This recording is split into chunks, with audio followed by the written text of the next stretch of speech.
تو ویدیو آنباکسمون فرصت نشد اینو با هم امتحان کنیم، گفتم الان بیایم با هم تستش کنیم ببینیم چجوریه.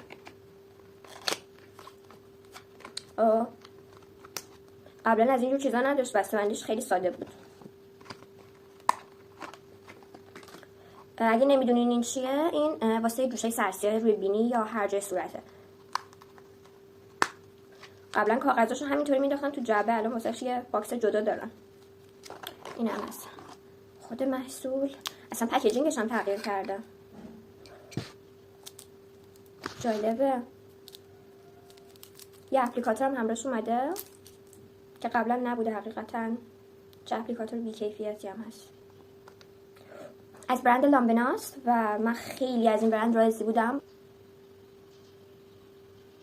چقدر عجیب شده. قبلا رنگش به وضوح سفید بود روی صورت، حتی بوش هم تغییر کرده. نمیدونم چرا حس میکنم یه مشکلی داره. نمیدونم. بعدم باید کاغذ و این مدلی بذاریم روش و اگه چند دقیقه صبر کنید تا خوش بشه. خب الان فکر کنم یه 10 دقیقه شد. برید با هم بکنیمش.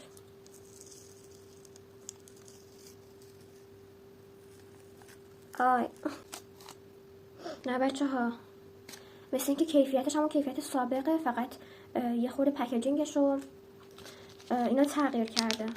از این به بعد اگه میخواین بگیرینش حواستون باشه که رنگ روی محصول توسی باشه، چون مثل اینکه مشکل دیگه تولید نمیشه کلا و این مدلش فقط هست. کیفیتش مثل همون قبلش تغییر نکرده، فقط یه مقدار چی میگن بافتش تغییر کرده و پکیجینگش همین.